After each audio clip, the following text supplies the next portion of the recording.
It would be a great understatement to say that the keyboard hobby and general interest is currently at a great boom. What used to be a very niche hobby has now birthed keyboards of every conceivable size, shape, and feature, from ones that almost have an entire spare keyboard attached just for macros and additional functions, to ones that don't even look like they have all the required keys for you to interface with your machine. I've had some hand in this interest for a long while now, not as an enthusiast looking to expand a well-curated and expensive collection, but just as a humble typist that wants to improve his day-to-day typing experience. And recently, I just got what I think is one of the best low-profile mechanical keyboard experiences. It's this, the NuPhy Air75. Let me tell you all about it in this in-depth review and why it's going to be staying on my desk for the foreseeable future. In the interest of time and brevity of this video, I will not be discussing any details that I've already covered in my unboxing and first impressions of the NuPhy Air75. I suggest you watch that video first before continuing with this video. It will be linked in the video description. Thanks. On to the review, and like we always do in this channel, we'll start at the outside. Like the name implies, the NuPhy Air75 is a 75% low-profile mechanical keyboard. It measures 315.7mm long, 132.6mm deep, and 16mm tall. It is very small and slim, way thinner than my other mechanical keyboards. But I'm not a stranger to this form factor though, as the keyboard that I mainly use when editing videos is the non-mechanical Logitech Craft. They are similar in dimensions, which made my switch to the Air75 a fairly comfortable one. The keyboard also has some weight to it at 1.16 pounds. As for the build of the keyboard, the case is predominantly milled sandblasted aluminum, or aluminium for my American friends. Wink. Milling quality is commendable. There are no sharp corners, finish is consistent throughout the keyboard, and precision milled areas like the slots for the side RGB lights are perfect as far as I can see. The bottom case is made of smoky gray ABS plastic that has some translucence to it. It would have been nice if this part also had a bit of RGB as well. The case overall is sturdy enough that there is no flex, even when I wrench on it with my gorilla hands. The pre-installed and the included Coast keycap set is made of PBT and has a smooth finish. Key legends are clear, if not a bit out of alignment at times, but they're mostly good, including the little icons on the function row. The keys have very little wobble, owed to the fact that the installed Gateron low-profile switches have more compact components, and thus have smaller tolerances for the parts to move in. This does not necessarily reflect that the switches are of an exceptional quality. To me, the switches are of average build. Do be careful when pulling off the keycaps of the Air75 though, as I've experienced that the top cover of the switch sometimes comes along for the ride. Oh, and the unit with me has Gateron low-profile red switches on it, but NuPhy also sells Gateron low-profile brown and blue variants as well. If it hasn't been obvious by now, the NuPhy Air75 is a triple-mode wireless keyboard. It can be used either in wired mode, 2.4 GHz wireless with the included receiver, and in Bluetooth mode. The 2.4 GHz wireless mode is my mode of choice, as almost all of my peripherals are now running in this standard. But this proved to be a bit of a problem with the NuPhy Air75. See, its receiver really doesn't like operating beside other 2.4 GHz receivers. If I plug it in beside the receiver for my mouse and my wireless headset, it sometimes refuses to work. I've tried transferring them to different docks and different positions on the USB dock, and the best solution I can come up with is to have one USB port space in between my headset receiver and the Air75 receiver.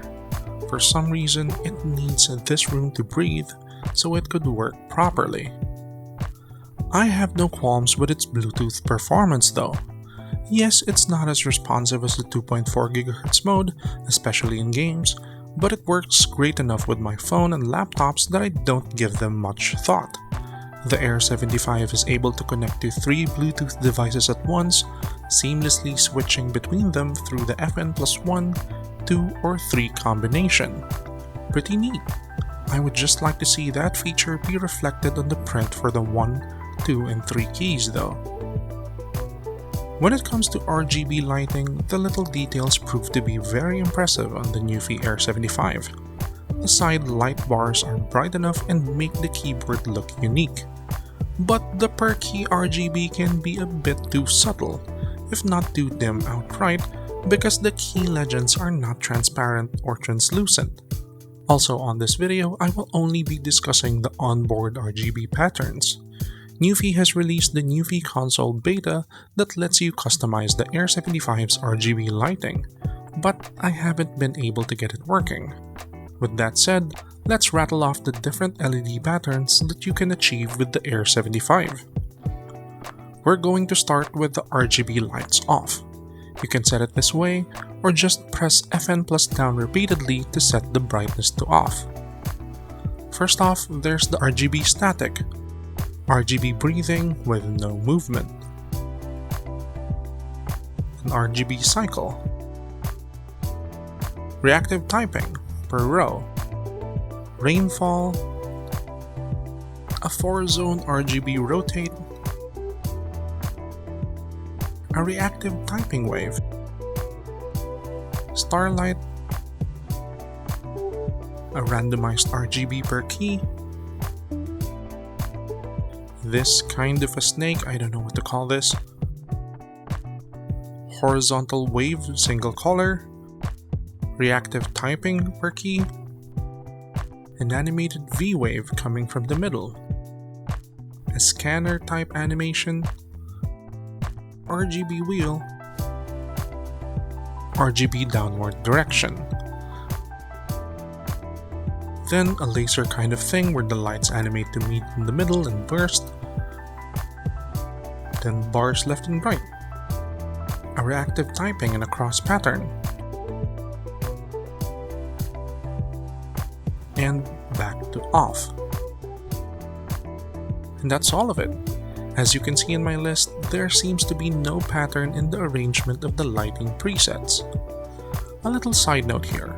I'm kind of interested in seeing how this keyboard will look like with a white backplate on it to improve the brightness of the RGB lights.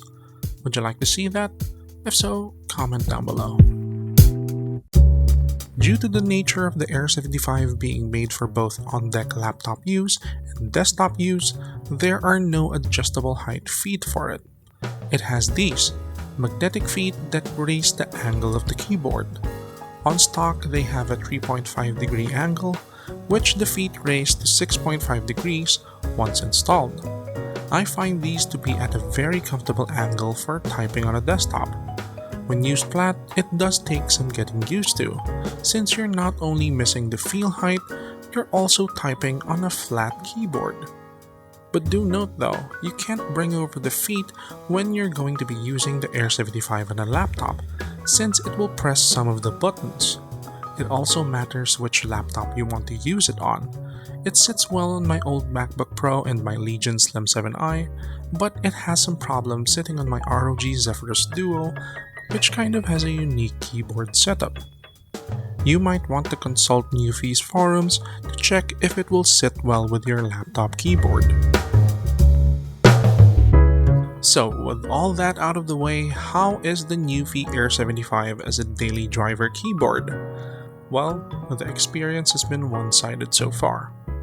For typing in general use, the Air75 isn't exactly the best experience I've had, but it's been enjoyable enough that I don't feel the need to switch back to my other mechanical keyboards. I'm actually now very much used to the feel of typing on the short travel, low-profile mechanical switches.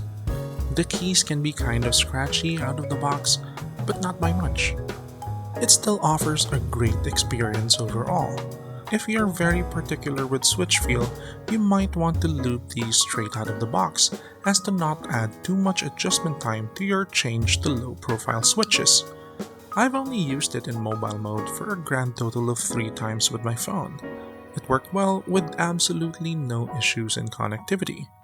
The battery will also last about 5 days of constant use without RGB. With the lights on, it can do a day at most. But my songs of praise turn to the blues once we talk about gaming. Yeah, I can't recommend this keyboard for any type of gaming outside type racer, typing of the dead, and 10 fast fingers. Gaming experience is marred by the necessity to adjust long-established muscle memory to the low-profile shape of the keyboard. And, like I said before, the Air75 sometimes drops off signal when close to another wireless device, and I just can't risk that when I'm in the zone in Valorant. Not to say that it's entirely a bad gaming keyboard, since both of these points are negated if 1. You're entirely used to typing and gaming on a low-profile keyboard, and 2. If you can secure your wireless peripherals in a way that it won't interfere with the Air75 signal. Or better yet, if you're willing to use it in wired mode. But why buy a wireless keyboard if you have those 2 points? Then by all means, game with the NuPhy Air75. I just can't recommend it. The NuPhy Air75 isn't a perfect keyboard, sure. Its low-profile switches and low angle of use necessitates adjustment in your typing habits. Its 2.4 GHz wireless hardware needs a bit more improvement to be truly reliable, and its customization software is still in its infancy. But if you're willing to make those adjustments to your typing, and you're not at all fazed by the fairly minimal wireless hardware and software issues, this keyboard can deliver one of the best typing experiences around. I had a lot of expectations for it since I've opened up its box, and it delivered in spades. It's built not only sturdily but beautifully, it offered an interesting new typing experience, and most importantly, it set an amazing first impression for me about NuPhy. This keyboard is a great effort from a good brand. I'm looking forward to their next work, whether it's improving on this keyboard or a new typing experience altogether. So, that's my in-depth review of the NuPhy Air75 low-profile wireless mechanical keyboard. Do you want to purchase one for yourself? Please use my affiliate link in the video description. Each purchase will go directly to supporting this channel. Thank you. Do you have any questions about the NuPhy Air75 that I wasn't able to answer in the video? Let me know in the comments. And please, do like the video and subscribe to the channel if you would like to see more straight-to-the-point videos like this. My previous video was my unboxing and first impressions of the World Balance City Racer Athleisure sneakers. Have you seen it yet? Go watch it. It's pretty good. That's it. I'll see you guys next time. Bye!